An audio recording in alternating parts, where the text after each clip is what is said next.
Good evening, Facebook, YouTube, Twitter, and Google+.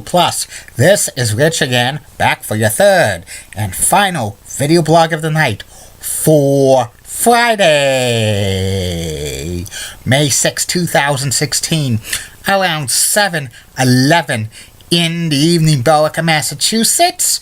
It was good to see the sun today, even though it was for a couple of hours. It's back, mostly cloudy. This weekend should be an improvement. We won't see wall-to-wall sunshine, but it will be maybe 50 to 60% sunshine during the weekend. Mother's Day, some rain showers during the Mother's Day lunchtime hour, which is, not that great. Next week should be a warmer weather pattern towards the end of the week, but we're waiting to see. Some news to report. The WWE released a lot of superstars today, including Hornswoggle and Alex Riley and Damian Sandow and Sereno and Zeb Coulter and Wade Barrett, among others, that were featured in Endeavor. Looks like they'll be on the independent scene or TNA or Global Force Wrestling or Ring of Honor. We'll wait and see about that. Also, sad news to report in Hollywood. Actor Abel Fernandez, famous for being on the Untouchables television series, passed away at the age of 86. Prayers to his family. And Arizona Coyotes captain Shane Doan announced he's going to be back for another season with the team. And that's about it on news. My third and final video blog of the night is my personality profile. Tonight's personality profile is about WWE Hall of Famer Cowboy Bob Orton Jr., also known as Ace Orton. Cowboy Bob Orton had a long and illustrious career in the world of sports entertainment. He was known for being the bodyguard of Rowdy Piper, and he had a very good career in pro wrestling. He was born in Kansas City, Kansas. His father was Bob Orton Sr., also known as the Big O, who was a big wrestling star, wrestling in many regional territories in the 50s, 60s, and 70s.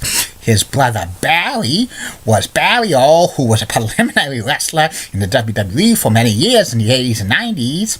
And his son is Randy Orton, who is a WWE superstar, also known as a legend killer. Bob Orton Jr. grew up in Kansas City, Kansas. He quit college at a young age, and he wanted to go into the world of professional wrestling. He was trained by Hiro Matsuda, Eddie Graham, and Jack Briscoe. Bob Orton Jr. made his debut in 1972. He wrestled under his real name for a while. Then he wrestled under a mask in a few regional territories as the Invader. He did that until 1976. Then he teamed with his father, Bob Orton Sr., in Championship Wrestling from Florida. They were the Florida Tag Team Champions for a while. And then Bob went to several regional territories, winning titles left and right. He wrestled mainly as a heel, but sometimes he would wrestle as a babyface. Bob Orton's favorite move was the superplex, and he beat many wrestlers like that. And he was kind of a stiff worker at times, and a decent talker, but he had a lot of managers.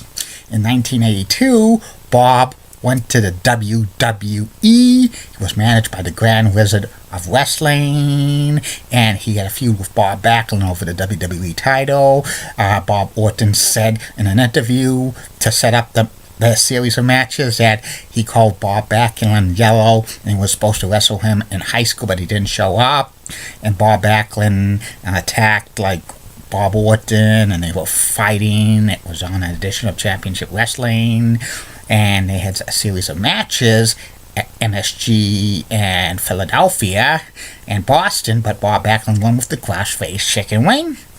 And then Bob Orton went to the Jim Crockett Promotions, Mid-Atlantic. At first he was a face allied with Piper and Flair, but when Harley Race offered any wrestler to to take out Ric Flair for the $25,000. Bob Orton turned on Ric Flair. Him and Dirty Dick Slater gave the pile driver to Ric Flair, knock him in and out, and Harley Race paid him $25,000 in the storyline. But Ric Flair came back, and then Orton and Slater feuded with Chief Wahoo McDaniels and Mark Youngblood. They had an awesome match at the first Starrcade.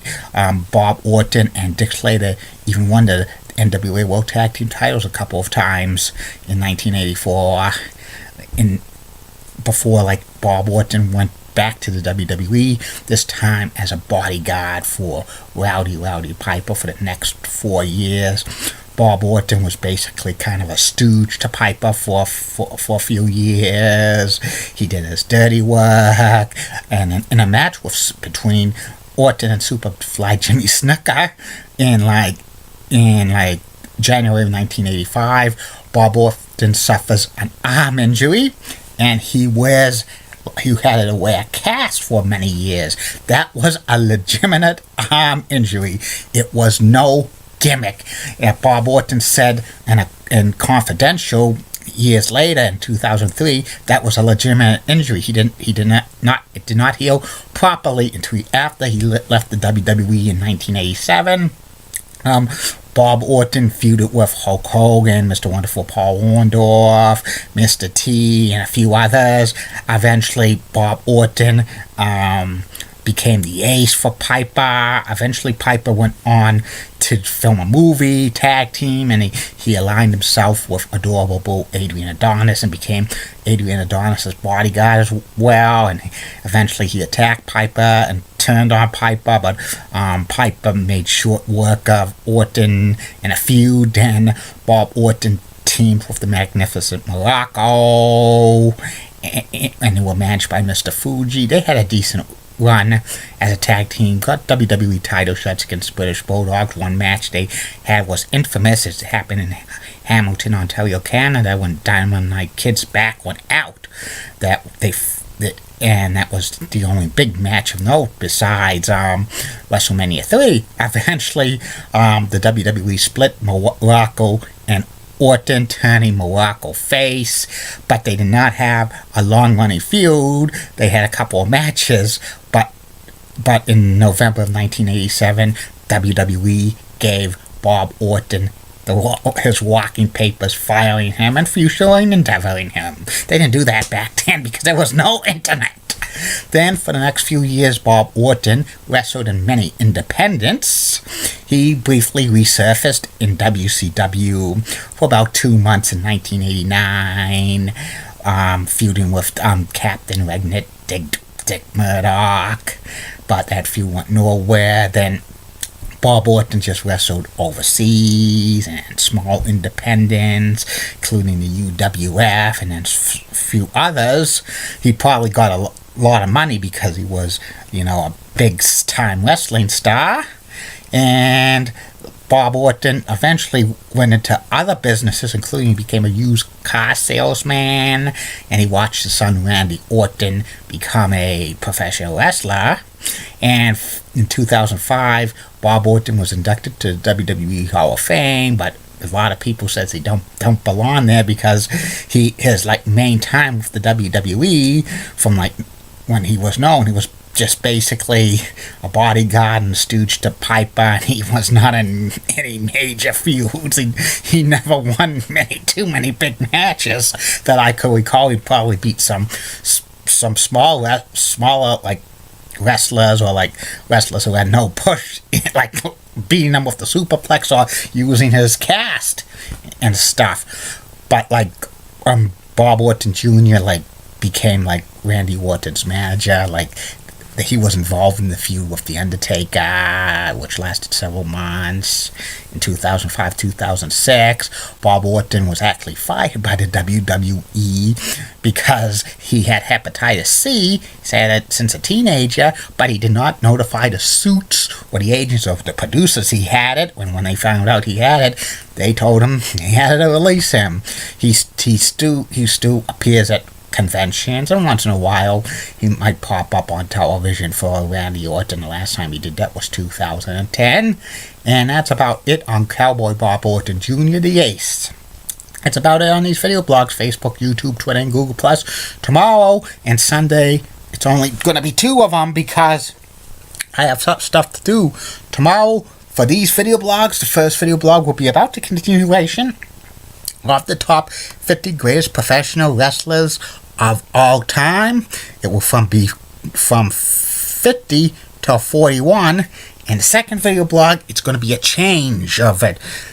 Tomorrow's video blog will be about former NFL quarterback Tony Eason for the personality profile. Sunday, it's going to be the personality profile of Bill Belichick. That's another change. And Monday, it's going to be Dirty Dick Slater's personality profile, because I switched it up a little bit because I don't want to do like only 2 video blogs on Saturday about like this kind of the same subject, which would be the only 2. Sometimes that's a little bit of a no-no for me, but you know, for time restrictions, I just don't do that often. But all of them will be heard in its entirety. Maybe next week could be an extra one, like a 4th one. Keep calm, everybody. I'm a Julie Petting guy. Molly Roseblood, WCCO rocks and has nice legs. Elizabeth Hart, so stunning. She's the best. She's awesome. Amy Swenzy rocks. She's got nice legs. Julie Gower of Fox 25 rocks. Michelle Bedeau is the bomb. And in the words of Sean Lucha, get out. See you later.